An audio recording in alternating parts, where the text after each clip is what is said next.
तो दोस्तों फाइनली आज भारत के वैज्ञानिकों ने एक बहुत बड़ी खुशखबरी दी है और इस खबर के आने के बाद जो तुर्की और पाकिस्तान मिलकर भारत को घेरने का प्लान बना रहे हैं उस सारे प्लान के ऊपर भारतीय वैज्ञानिकों ने पानी फेर दिया है। दरअसल आप सभी को पता होगा कि इसी साल तुर्की की तरफ से अपना पहला स्टेल्थ लोयल विंगमैन ड्रोन जिसका नाम बायरैक्टर किजलेमा है उसको दुनिया के सामने प्रदर्शित किया गया है। और यह जो ड्रोन है वो वाकई तकनीकी रूप से काफी ज्यादा दमदार है क्योंकि यह दुश्मन के ऊपर हवा से हवा में मार करने वाली साथ में हवा से जमीन पर हमला करने वाली मिसाइलें फायर कर सकता है। अब आप सभी को पता है कि इसी ड्रोन के ऊपर हमारा सबसे बड़ा दुश्मन पाकिस्तान अपनी चील की निगाहें गड़ाई हुई है और जैसे यह ड्रोन बनकर तैयार होता है पाकिस्तान इस ड्रोन को चुपचाप तरीके से तुर्की से जरूर खरीदेगा। भारत के पास भी इस ड्रोन के जवाब में अपने कैट्स वॉरियर का लॉयल विंगमैन ड्रोन है जो कि बायरैक्टर किजलेमा के समान ही ताकतवर है। परंतु आप सभी भी जानते हो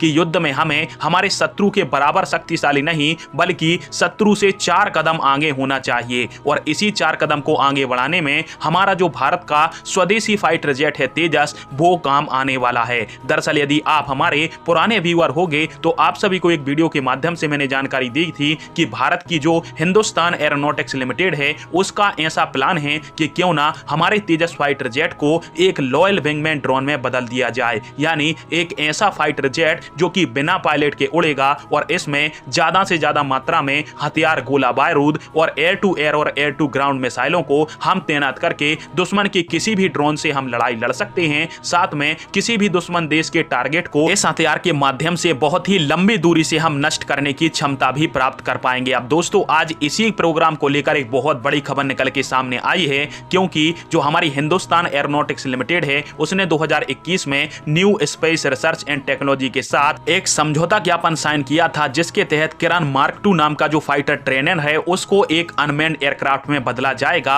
और अभी हमारे भारतीय वायुसेना के जो रिटायर कैप्टन हैं उनकी तरफ से ऐसी जानकारी दी गई है कि इसी प्रकार से हम LCA तेजस का जो नेवी वर्जन है उसको भी एक अनमैन्ड फाइटर एयरक्राफ्ट में तब्दील कर सकते हैं। और यदि एक बार तेजस को अनमैन्ड कॉम्बैट फाइटर जेट में बदल दिया जाता है तो आप यकीन मानकर चलिए कि तुर्की के ही ड्रोन नहीं बल्कि दुनिया के किसी भी घातक और शक्तिशाली ड्रोन से तेजस लड़ाई लड़ने में एक कदम आगे ही होगा क्योंकि तेजस आप सभी जानते ही हो कि ब्रह्मोस और भारत की अस्त्रा जैसी एयर टू एयर मिसाइल को आसानी से कैरी कर सकता है और इससे तेजस बहुत ही लंबी दूरी से दुश्मन के किसी भी ड्रोन को पहले ही मार के गिरा सकता है। फिलहाल मैं आप सभी की इस टॉपिक के अंदर क्या राय है और क्या भारत को भविष्य को ध्यान में रखते हुए तेजस को एक अनमैन्ड फाइटर जेट में बदलना चाहिए, कमेंट बॉक्स में फिर आप दीजिएगा। वीडियो देखने के लिए धन्यवाद। जय हिंद, वंदे मातरम।